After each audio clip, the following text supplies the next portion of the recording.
Hello there, my dear and near students at the American Universal School in Dubai. Welcome back at the second part of our briefcase training. Your body language shapes who you are. But before going into this, I want to clarify to the people who watched me at the part 1 and sent me email. And by the way, I'll keep their names as secret. Specifically, we're talking here about two of my significant and sophisticated students. So as we promised them, we promised you that will hint to the first letter of their names. I mean, first letter of first name and first letter of middle name. The hint of female name is JS, and the male is DM. Yeah, DM. Do you know them? I think you do. Anyway, at my next visit to Dubai, I'm gonna meet those lovely couple, tumultuous students, Jessica and David. Oops, just we removed the mask. We disclosed their name. No, seriously, I have to praise them. We have to praise them. Where they sent me email asking about the conditions of my course recording.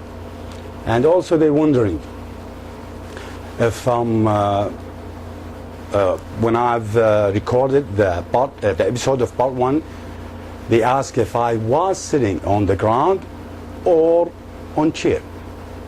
What the hell question is that? And they go on. Says in order to analyzing my posture and the powerful of my shape.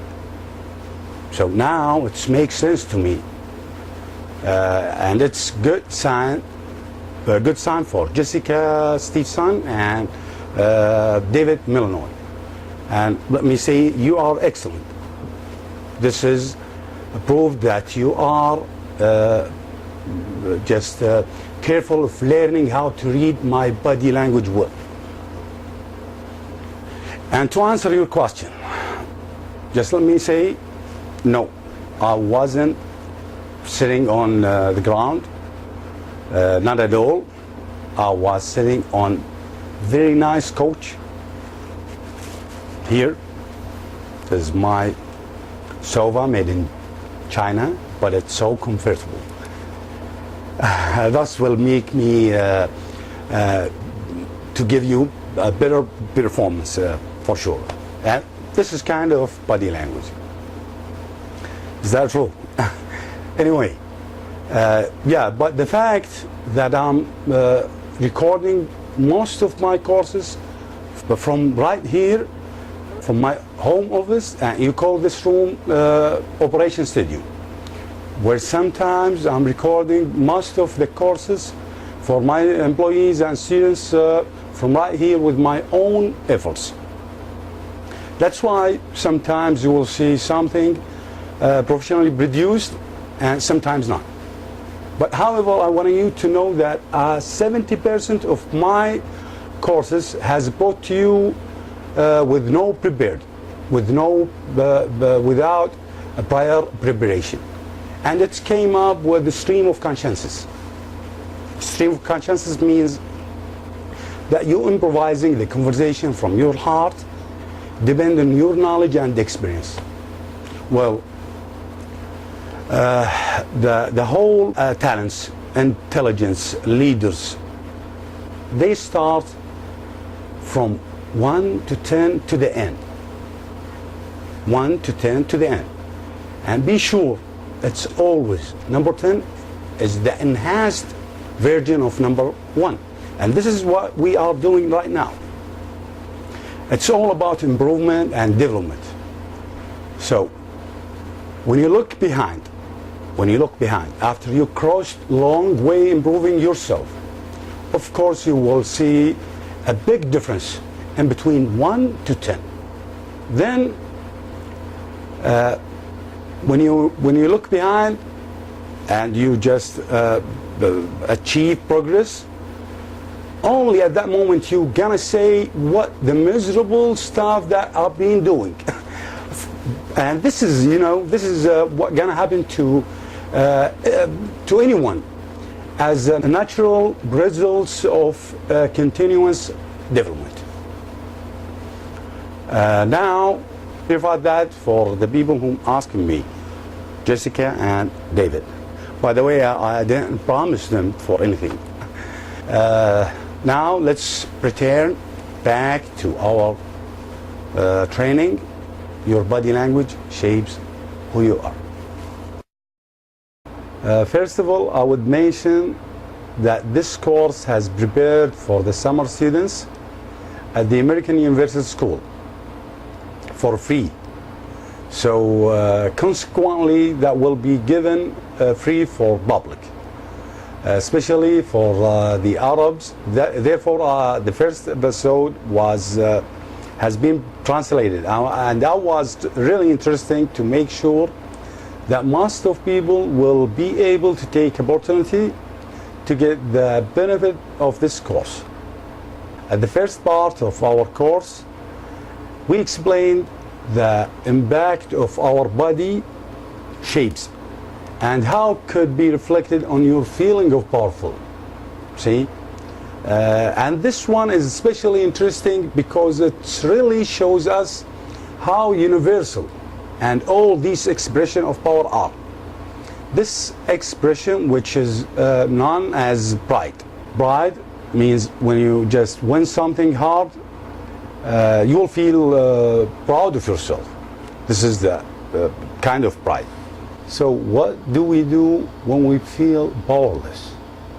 Right. We do exactly the opposite. We close up, we wrap ourselves up, even we make ourselves small. You know, we don't want to bump into the person next to us. So again, this is mentioned at the part 1 of this course. Both animals and humans do the same thing, subhanAllah, and this is what happens when we put together high and low power. And do you remember that we talked about the hormones that we have it in our bodies? Testosterone, which is a dominance hormone, and cortisol, which is stress hormone. High and low. Remember this? We're gonna explain it later on. What we tend to do when it comes to power is that we compliment the others, non-verbals. So if someone is being really powerful with us, we tend to make ourselves smaller. We don't mirror them, we do the opposite of them exactly, right away. So imagine, lion with cat, the cobra with mouse, lion with tiger. By the way, the tiger is stronger than lion. This is what we discovered recently. Anyway, even you being a powerful in other events or another place, and this is the nature of creatures.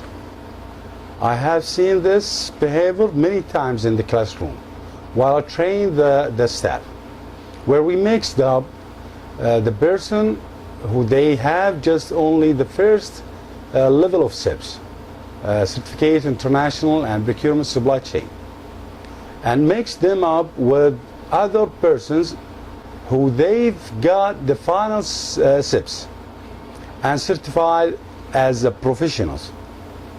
And what we notice the professional SIPs, we really showing the range of power non-verbals, and their body shapes are different than powerless people. The fresh SIPs. So we are coaching people, and as trainers, often we should come into the classroom earlier than students and watching these caricatures of powerful people, and they're coming into the room and they get right into the middle of room before even the class starts, like they really wants to occupy space. And when they sit down, they're sort of spread out, And I'm gonna mimic Professor Amy in this. Just they raise their hands like this, you know, with full of confidence. And this is what the Associate Professor Jessica Tracy. And by the way, this is not our Jessica that we mentioned her name at the beginning. But I believe in the young student Jessica that she gonna be and someday someone important, as well as my wishes to all students too. Anyway, Dr. Jessica has done a lot of studies and research in the emotions and nonverbal expression. I think we explained the nonverbal expression meaning at the first part. So she did a lot of studies in nonverbal expression and self-conscious. She says our emotion can be a deadly sin or a healthy part of our human expression. So he shows that people who are born with sight and the people who are congenitally blind, born blind, when they win a physical competition, they do this. They change their body shape to be like this and expand their chest. Expand their chest. So when they cross the finish line and they've won, it doesn't matter if they have never seen anyone do it. Subhanallah. Just they do it. See? Subhanallah, it's glorification and magnification for Allah. And you're gonna hear a lot of this word.